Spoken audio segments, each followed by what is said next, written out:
am Sanford Kelly. I'm from Empire, Arcadia. I have been playing competitive gaming for 10 years, and I'm here for a tournament tonight at the break. 10 years. Well, in total, I've been playing for about 15, but competitively 10. My brother, LaShawn Thomas, is the artist for the Boondock series on Adult Swim. He was a fighting gamer when he was younger. I used to live with him. My mom raised us playing games. I had a Genesis, and I used to play a lot of WrestleMania, the arcade game, and a whole bunch of other fighting games like WrestleFest. I love wrestling games. I love wrestling. So it's not really like head-to-head fighting, but it is head-to-head fighting. You know, it's just in the ring. So I started that. Then I started playing Pit Fighter and Time Killers. It was a bad game, but I played it. War Gods, the KOF series. Not really too much Street Fighter. I got into Street Fighter later on, so it was more like KOF and like the older games.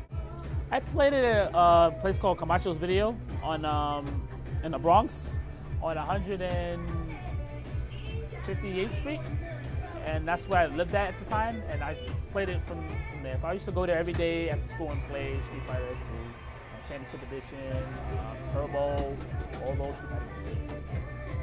I do. It was March Madness 2001.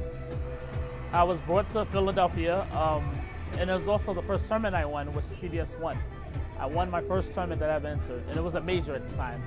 March Madness held by Big Eric, who runs NEC and Summer Jam, and I beat Eric Choi in the finals. I believe that was his name. Either Eric Choi or I forgot his name, but I beat someone in the finals. It was so long ago. And my boy Arturo and Justin Wong helped me out during the finals because I was coming out of loser bracket. I had to beat them 2 sets. They were coaching me. At the time, coaching wasn't really like, no coaching. It was just like, you know, you can help your friend out and stuff. So, you know, they were helping me out. You know, I had to play it ultimately, but they weren't like telling me strategies. They were telling me like to calm down and stuff because I was really nervous.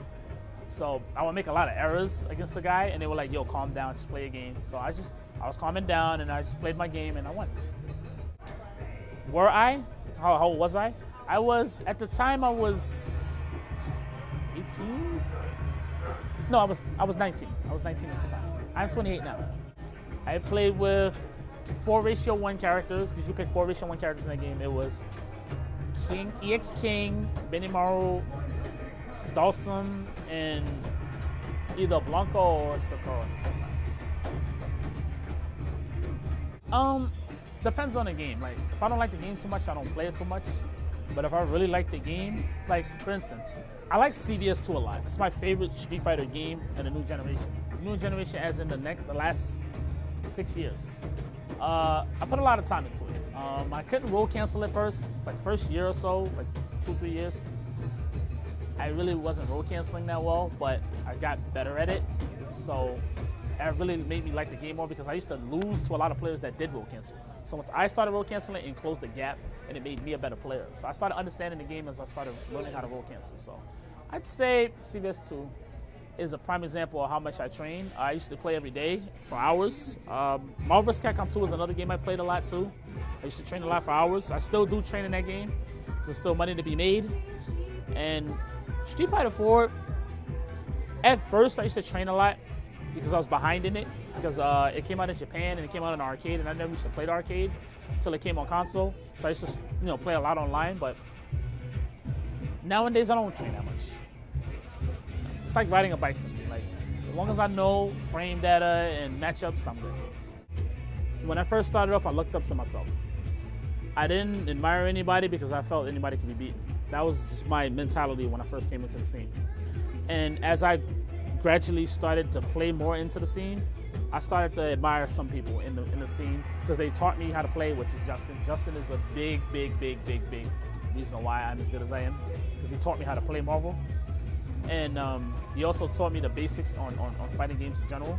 So I had a good sense of ideology on how to play games through him. I mean, I was already okay, but I wasn't tournament ready yet. You know, he got me tournament ready. So, and Arturo is also another person that really helped me out because he has a lot of patience.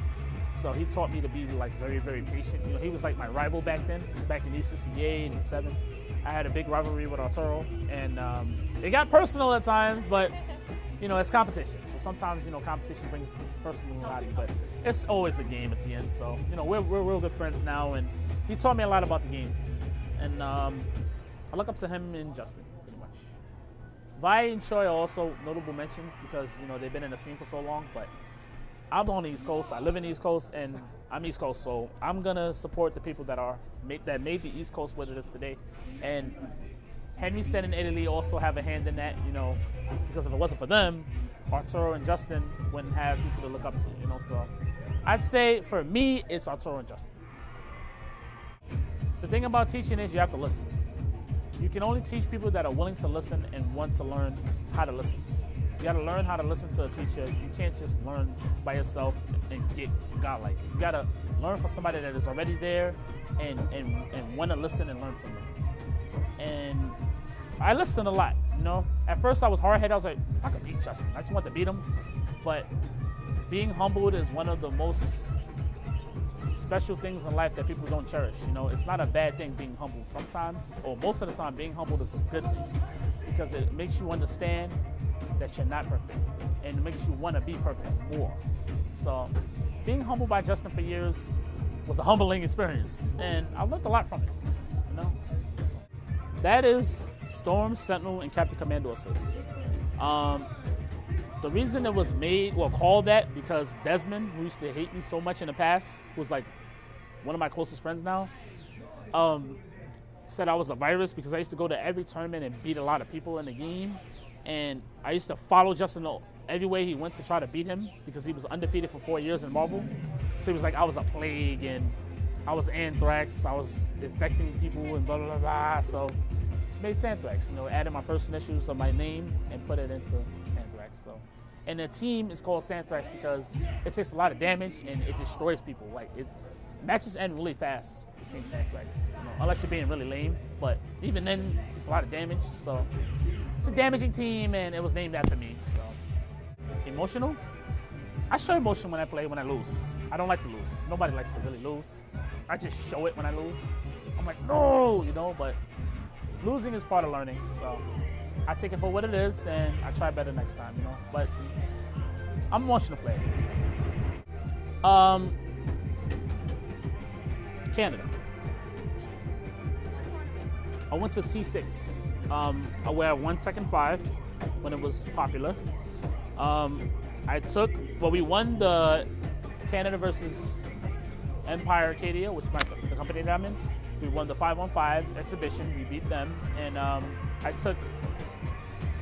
there was a round robin in CBS 2 at the time, where I went undefeated, more than Justin, more than Ricky at the time. You know, I was the only person that didn't lose on the team. I took a lot of pride in that, and I also won CFGA Capcom Fighting Jam. This is another old Capcom game. I also won that, taking first place, Ricky took second, Justin took third. The first time I came to 8 on a break, I lost to Julian Robinson in a break weekly from MVC2. He was one of the best players. He's a legend from Philly. He beat me with Colossus, Juggernaut, and Hulk. Because I didn't know how to fight them back then because Magneto, like, he kept like getting armor with Colossus. I'm like, help, how do you stop this? So he just kept rah through everything I did, and I'm like, all right, I can't beat this. And he beat me. It was close though, but he beat me, and that was the first tournament I ever went to here. And again, another humbling experience because I thought I was gonna win, and I failed. So Godlike is godlike. It is one of the best places for a tournament because the best tournaments, in my opinion, were held here. Outside of NEC, this is the best place I've ever been to a tournament. ECC 10 and ECC 11 are two of the most memorable, historic tournaments in my fighting game career ever. It was unbelievable, those tournaments. They were like so crowded, so much comp. And of course, ECC 10 I won, so. But, you know, outside of that, it was a great tournament, man. Those are two of the best tournaments ever. Coming here and expecting to win is not really like something you should think about. Coming here and placing is something you should think about and consider because Ryder will knock you down and kill you. So it's a guess. Just like it's a guess whether you're gonna win or not coming here, it's a guess whether you're gonna guess right against him. So it's fun, man. I love playing Ryder. I love playing KDZ because he plays the same character. I love playing Marlon Pie because he has really good execution and he's solid. And they always give me a good battle when I come here. You know, I don't come here and not have fun. I always have fun here. And I have a lot of friends here. I love the break. I leave for Seasons meetings tomorrow. I leave at 4 p.m. I arrive at 6:30 p.m. I've been playing a lot of Marvel with Yipes. I haven't been playing too much Street Fighter because I really haven't had that much time to play. But outside of that, I've been playing a lot of Marvel. For Marvel, I've been practicing on how to not get hit by Magneto. That's my problem is Magneto. He's too good in this game. So I just gotta focus on not getting hit by him, and I'll do well. Street Fighter is kind of a toss-up. Why I say that? Because as you've known, Justin Wong has not been doing too well lately. A lot of people are catching up. The competition is getting stronger. I've been losing tournaments. Arturo actually has been the most consistent player in the East Coast recently. Although I've beaten Arturo in more tournaments than he's beaten me, he has shown the most consistency of a player in the East Coast. So for that alone, I would say right now Arturo is the best player in the East Coast in Street Fighter 4. And overall, even though I've beaten him, it doesn't matter because he's overall traveled everywhere and won. And I say he has a great chance of doing good or if not winning the tournament. A lot of people don't feel that way. I do.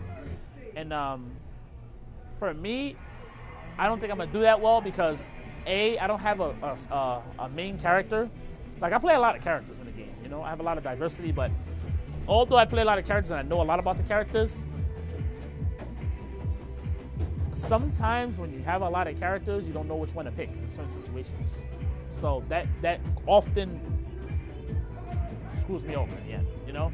So it's not that I'm not confident, it's just that I'm not sure how I'm going to do. I'm a very honest guy.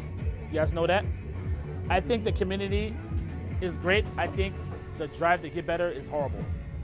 I personally think that a lot of players are playing the game to play it. They don't really study videos. They don't, you know, a lot of people say, I don't want to study videos because that's whack. Like, no, you have to, you're not God. You know, you got to learn how to play the game. You got to learn how to properly manage your play style and modify it to beat everyone. You gotta be diverse, you know?